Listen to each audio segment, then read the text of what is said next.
Hello students, मैं आदित्य और आप सभी को मेरा YouTube channel Aditya physics classes Basantpur में स्वागत है।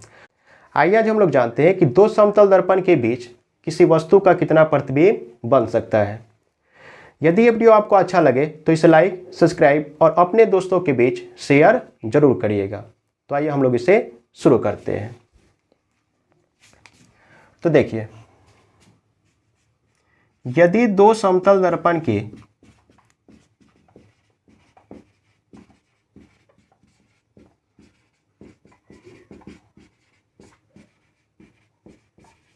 बीच कोण थीटा हो, ठीक है, तो सबसे पहले हम क्या करते हैं कि जो दो समतल दर्पण है, यहाँ पे एक समतल दर्पण ये हो गया, ये दूसरा समतल दर्पण हो गया, इसके बीच कोण कितना है? थीटा। तो हम क्या करते हैं कि इस थीटा से ले जाकर 360 में भाग दे देते हैं, ठीक है। हम क्या करते हैं कि थीटा से हमने क्या किया, 360 में ले जाकर के भाग दिया। भाग देने के पश्चात हम मान लेते हैं एन आया, ठीक है, जहाँ एन जो है सम संख्या है, जहाँ एन क्या है? सम संख्या है, ठीक है। तो जहाँ एन क्या है? एक सम संख्या है, तो प्रतिबिंब की संख्या क्या होगी? तो प्रतिबिंब की संख्या जो होगी कितनी होगी? तो उस एन में से एक कम कर लेंगे, ठीक है। एग्जाम्पल हम लोग देख रहे हैं कि दो समतल दर्पण के बीच कोण 60 डिग्री है, तो प्रतिबिंब की संख्या क्या होगी? प्रतिबिंब की संख्या क्या होगी?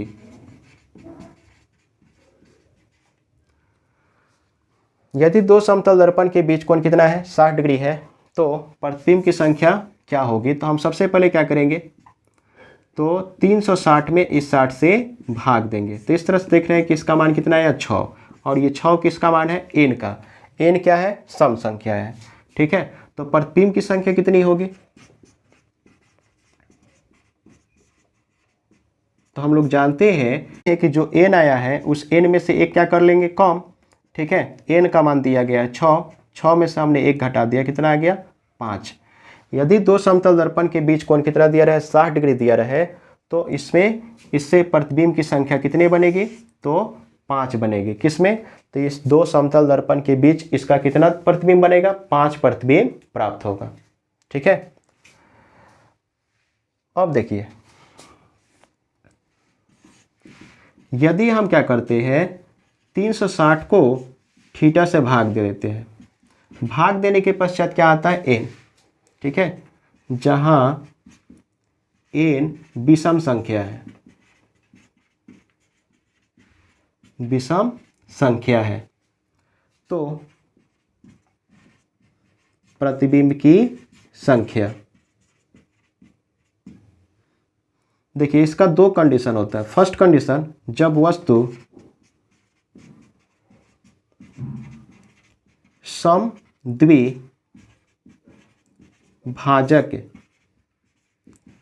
बिंदु पर स्थित हो, तो प्रतिबिंब की संख्या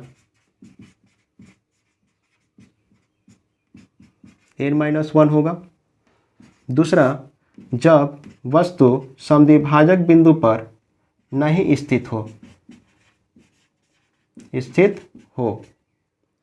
तो प्रतिबिंब की जो संख्या होगी कितनी होगी? तो n ही रह जाएगा, ठीक है। तो हम लोगों ने क्या जाना कि यदि हम क्या करते हैं, 360 में थीटा से भाग दे देते हैं, और भाग देने के पश्चात आता है क्या? n, जहाँ n क्या है? विषम संख्या है, तो बताइए कि प्रतिबिंब की संख्या कितनी होगी?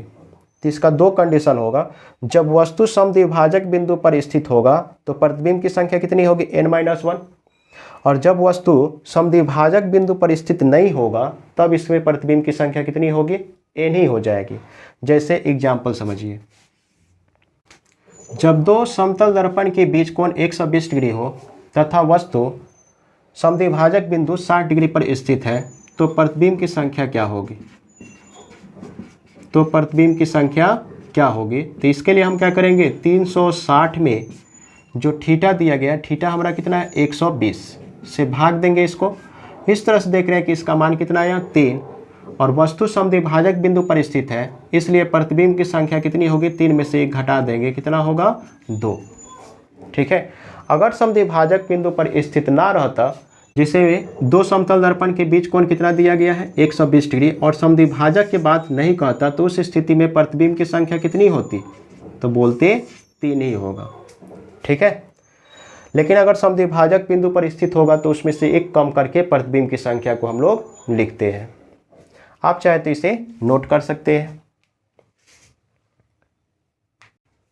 देखिए इसका तीसरा जो है कि यदि 360 में हमने थीटा से भाग दिया, भाग देने के पश्चात आता है n, जहाँ n जो है भिन्न संख्या है, भिन्न संख्या है, तो प्रतिबिंब की संख्या क्या होगी, तो n-1 के ठीक है आगे वाला पूर्णांक होगा। ठीक है। मतलब जब हम 360 में थीटा से भाग दे देते हैं और भाग देने के पश्चात n आता है, जहाँ n अगर भिन्न संख्या हो तो जो प्रतिबिंब की संख्या होगा, तो n-1 के ठीक आगे वाला जो पूर्णांक होता है वही क्या होता है, प्रतिबिंबों की संख्या होती है। जैसे में दो समतल दर्पण के बीच कोण हमने ले लिया 48 डिग्री। ठीक है। तो प्रतिबिंब की संख्या क्या होगी, इसके लिए हम क्या करेंगे, 360 में इस 48 से भाग देंगे। ठीक है। 12 36, 12 चौके 48, 4 से जब हम इसको कटाएंगे 4 सते 28, 28 4 पचे 20। ठीक है। तो इस तरह से इसका मान जो आता है 7.5 आता है, जो एक भिन्न संख्या है। तो प्रतिबिंब की संख्या क्या होगा, 7.5 माइनस 1 के ठीक आगे वाला। ठीक है। तो इस तरह से देख रहे हैं कि 6.5 के ठीक आगे वाला पूर्णांक क्या होगा, 5 होगा। ठीक है। वैसे ही हम मान लेते हैं कि दो समतल दर्पण के बीच कोण 84 डिग्री है। ठीक है। तो सबसे पहले हम क्या करते हैं, 360 में इस 84 से भाग दे देते हैं। तो हम जानते हैं कि 12 तिया क्या होती है 36, 12 सते 84। ठीक है।